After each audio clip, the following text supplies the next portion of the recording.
Hello friends, हम लोग construction of three phase induction motor पढ़ रहे थे, जिसमें से फ्रेम और स्टार्टर पार्ट्स को पढ़ चुके थे। आज हम लोग स्टार्टर वाइंडिंग के बारे में पढ़ेंगे। स्टार्टर वाइंडिंग को फील्ड वाइंडिंग के नाम से जानते हैं। स्टार्टर वाइंडिंग को फील्ड वाइंडिंग के नाम से क्यों जानते हैं, इसके पीछे क्या रीज़न है, जो हम लोग चलिए समझते हैं। तो जैसा कि आपको बता दें कि थ्री फेज इंडक्शन मोटर के स्टार्टर के पास थ्री फेज स्टार्टर वाइंडिंग किया हुआ रहता है, जिसमें हम लोग क्या करते हैं, three phase AC input supply देते हैं। वह जो होता है जिसके कारण उस फील्ड वाइंडिंग में करंट फ्लो करता है, अल्टरनेटिंग करंट फ्लो करता है। और जैसा कि जानते हैं, वह जो फाई जो होता है वो आई एम के डायरेक्टली प्रोपोर्शनल होता है, डैट मीन्स मैग्नेटाइजिंग करंट के डायरेक्टली प्रोपोर्शनल होता है। यह करंट जब उस वाइंडिंग में, स्टार्टर वाइंडिंग में करंट फ्लो करेगा तो क्या होगा, फ्लक्स सेटअप होगा, उसके चारों ओर फ्लक्स सेटअप होगा।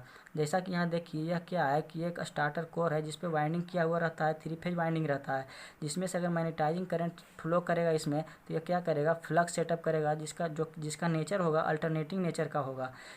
फ्लक्स को हम लोग दूसरे लैंग्वेज में मैग्नेटिक फील्ड के नाम से भी जानते हैं। ठीक, इसीलिए हम लोग इसका स्टार्टर वाइंडिंग के में प्रिंसिपल और वर्किंग में यह बोल सकते हैं कि थ्री फेज इंडक्शन मोटर के होल इंटरनल पार्ट्स में यह मैग्नेटिक फील्ड को सेटअप करने की काम करता है। तो अगर कोई पूछे कि स्टार्टर वाइंडिंग के प्रिंसिपल एंड वर्किंग क्या है, तो ये इसका आंसर यह होगा कि थ्री फेज इंडक्शन मोटर के होल इंटरनल पार्ट्स में मैग्नेटिक फील्ड को सेटअप करने की काम होता है इसका। ठीक है, इसीलिए इसको हम फील्ड वाइंडिंग के नाम से जानते हैं।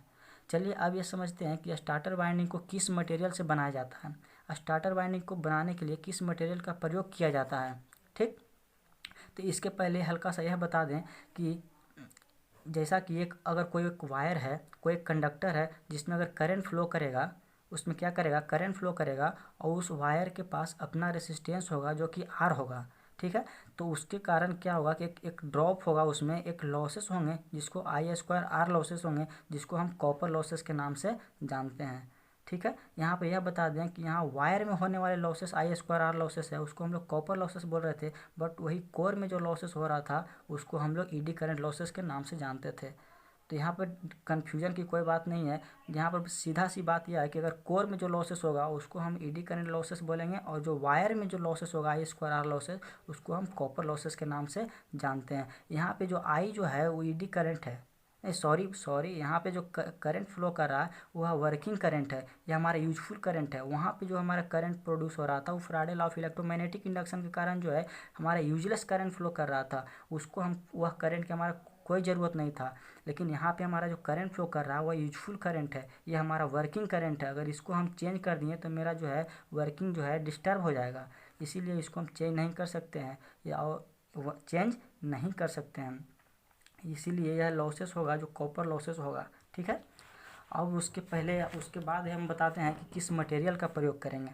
आखिर स्टार्टर वाइंडिंग को बनाने के लिए किस मटेरियल का प्रयोग करेंगे, तो हम लोग जैसा कि जानते हैं कि इंजीनियरिंग फील्ड में मेनली जो है वो बेस्ट कंडक्टर ऑफ इलेक्ट्रिसिटी के रूप में सिल्वर का प्रयोग किया जाता है। बट कंडक्टर के रूप में हम लोग जो है सिल्वर, कॉपर और एल्युमिनियम के रूप में यूज करते हैं। जैसे ट्रांसमिशन लाइन में एल्युमिनियम का प्रयोग करते हैं, और कहीं जगह कुछ, यह सभी तीनों का मेनली प्रयोग किया जाता है। बट तीनों के प्रॉपर्टी के बारे में अगर हम समझें तो समझते हैं। सिल्वर क्या है, तो सिल्वर जो होता है कि जैसा कि जानते हैं सिल्वर जो है बेस्ट कंडक्टर ऑफ इलेक्ट्रिसिटी है, लेकिन यह साथ ही साथ बहुत ज़्यादा कॉस्टली है, बहुत ज़्यादा महंगा है। इकोनॉमिकल होने के कारण सिल्वर का प्रयोग नहीं करते हैं, डेट मीन्स इसको प्रीफर हम लोग नहीं करते हैं। दूसरा हम लेते हैं अगर एल्युमिनियम, तो एल्युमिनियम क्या है, सस्ता तो है, चीप है, बट इसका रेसिस्टेंस इतना ज़्यादा होता है जिसके कारण क्या होगा कि अगर लॉसेस इसका बढ़ जाता है, और लॉसेस बढ़ जाएगा तो क्या होगा, हीट प्रोड्यूस होगा, जिसके कारण अगर उसका वाइंडिंग जल सकता है, आखिर इंटरनल पार्ट्स, कोई भी पार्ट्स डिस्ट्रॉय हो सकता है। इसीलिए हम लोग जो है एल्युमिनियम को भी प्रीफर नहीं करते हैं। ठीक है, अब बच गया आपका कॉपर। तो कॉपर जो होता है इसका सारा चीज़ मॉडरेट होता है, मेनली कॉपर का जो कॉस्ट भी होता है वो मॉडरेट होता है, और साथ ही साथ इसका प्रॉपर्टी, हर एक प्रॉपर्टी इसका क्या होता है, मॉडरेट होता है। इसीलिए हम लोग इसको प्रीफर करते हैं, कॉपर को प्रीफर करते हैं।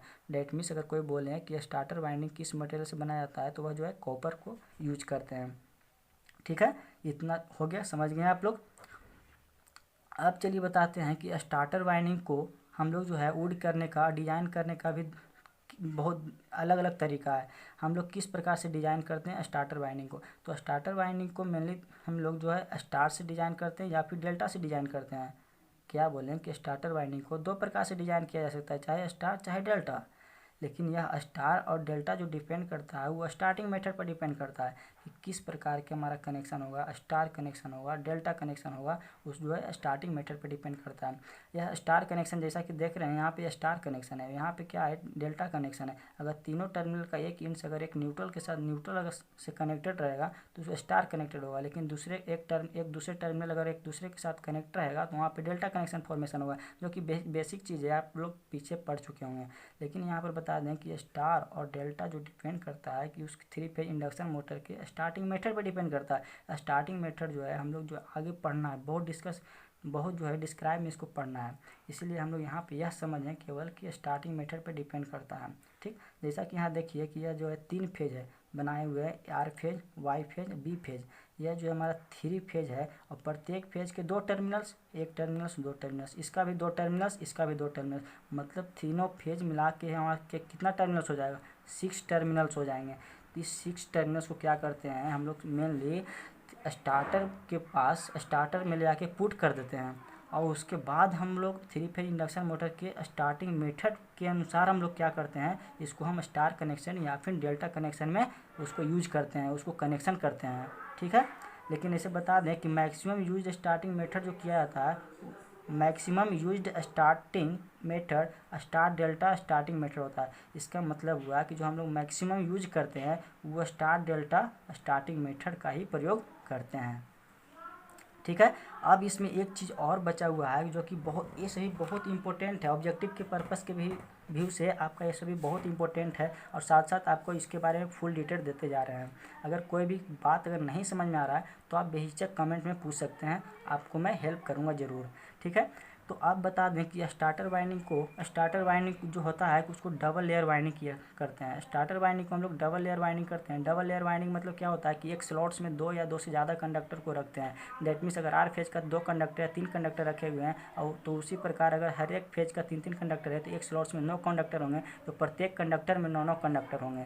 उसको बोलते हैं कि डबल लेयर वाइंडिंग बोलते हैं। डबल लेयर वाइंडिंग करना ईजी होता है, और साथ साथ जो होता है इसका फ्लक्स सेटअप करने की कैपेसिटी बहुत ज़्यादा होती है, इसीलिए इसका फ्लक्स का स्ट्रेंथ जो होता है वो हाई होता है। तो हमको डबल लेयर वाइंडिंग करने में 3 फेज इंडक्शन मोटर को बहुत ज़्यादा हमको प्रॉफिट होता है। ठीक है, इतना हो गया। और साथ ही साथ जो है कि स्टार्टर वाइंडिंग को हम लोग जो है शॉर्ट पिच वाइंडिंग करते हैं। शॉर्ट पिच वाइंडिंग क्या होता है कि शॉर्ट पिच वाइंडिंग तो होता है, आगे पढ़ना है इसके बारे में, डबल लेयर वाइंडिंग के बारे में, शॉर्ट पिच वाइंडिंग के बारे में सब आगे पढ़ना है। बट यहाँ पे हम लोग जो है केवल शॉर्ट बता दें कि सभी पॉइंट्स को यहाँ जो है हम लोग एक तरह करके स्टार्टर वाइंडिंग में हम लोग देख लेते हैं कि हमारा कोई भी ऑब्जेक्टिव अगर बनाए तो छूटे नहीं, अगर कोई पूछे इसके बारे में अभी तो जस्ट हम कुछ बता सकें, इसीलिए जो है यहाँ पर बता रहे हैं कि शॉर्ट पिच वाइंडिंग करते हैं स्टार्टर वाइंडिंग को। शॉर्ट पिच वाइंडिंग करने से हमको क्या फ़ायदा होता है कि हमारा हार्मोनिक्स जनरेट नहीं होता। हार्मोनिक्स क्या मतलब हुआ कि सिंपली बोले कि अगर फ्रीक्वेंसी अगर 50 हर्ट्ज जनरेट करवानी हो तो हमको 85 हर्ट्ज केवल जनरेट हो। लेकिन अगर सपोज डेट हार्मोनिक्स जनरेट होता है तो क्या होगा कि अगर 50 हर्ट्ज जनरेट करवाना है तो 50 हर्ट्ज जनरेट होगा ही, बट एक्स्ट्रा कुछ 60 हर्ट्ज, 100 हर्ट्ज, 150 हर्ट्ज ये सभी भी हमारा जनरेट हो जाएगा, जिससे क्या होगा कि हार्मोनिक्स जनरेट हो जाएगा। लेकिन शॉर्ट पिच वाइंडिंग करने से स्टार्टर वाइंडिंग को शॉर्ट पिच वाइंडिंग करने से ये सभी हार्मोनिक्स जनरेट नहीं होता है। डेट मीन्स जितना फ्रीक्वेंसी अगर हमको जनरेट करवाना है, जितना फ्रीक्वेंसी हमको चाहिए उतना ही फ्रीक्वेंसी मिलता है, ये सभी फ़ायदा है। तो अगर एक बार बोले तो स्टार्टर वाइंडिंग को हम लोग मेनली जो है फील्ड वाइंडिंग के नाम से जानते हैं, ये कि समझ गए हैं। और 3 phase induction motor starter winding को फील्ड वाइंडिंग के नाम से जानते हैं, क्योंकि 3 फेज इंडक्शन मोटर के होल पार्ट्स में फील्ड को जनरेट करवाने की, फील्ड को सेटअप करवाने की काम स्टार्टर वाइंडिंग ही करता है, इसीलिए इसको फील्ड वाइंडिंग के नाम से जानते हैं।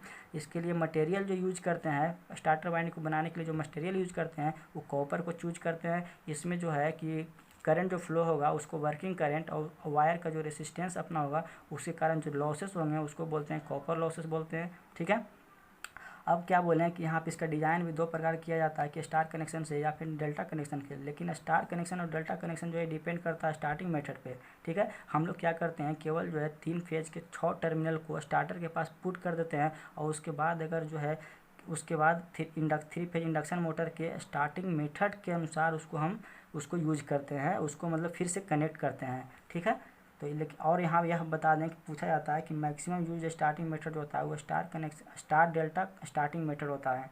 ठीक है, इसके बाद बता दें कि स्टार्टर वाइंडिंग को हम लोग डबल लेयर वाइंडिंग करते हैं। स्टार्टर वाइंडिंग को डबल लेयर वाइंडिंग करते हैं। इस डबल लेयर वाइंडिंग करने में हमारा ईजी भी होता है, साथ ही साथ फ्लक्स सेटअप करने की कैपेसिटी भी इसका ज़्यादा होता है। और जो है स्टार्टर वाइंडिंग को शॉर्ट पिच वाइंडिंग करते हैं। शॉर्ट पिच वाइंडिंग करने से हमको प्रॉफिट यह होगा कि हार्मोनिक्स जनरेट नहीं करेगा। डेट मीन्स हमको जितना फ्रीक्वेंसी चाहिए उतना ही फ्रीक्वेंसी मिलेगा, ज़्यादा फ्रीक्वेंसी एक्स्ट्रा फ्रीक्वेंसी हमको नहीं मिलेगा। That's all. Okay, thank you.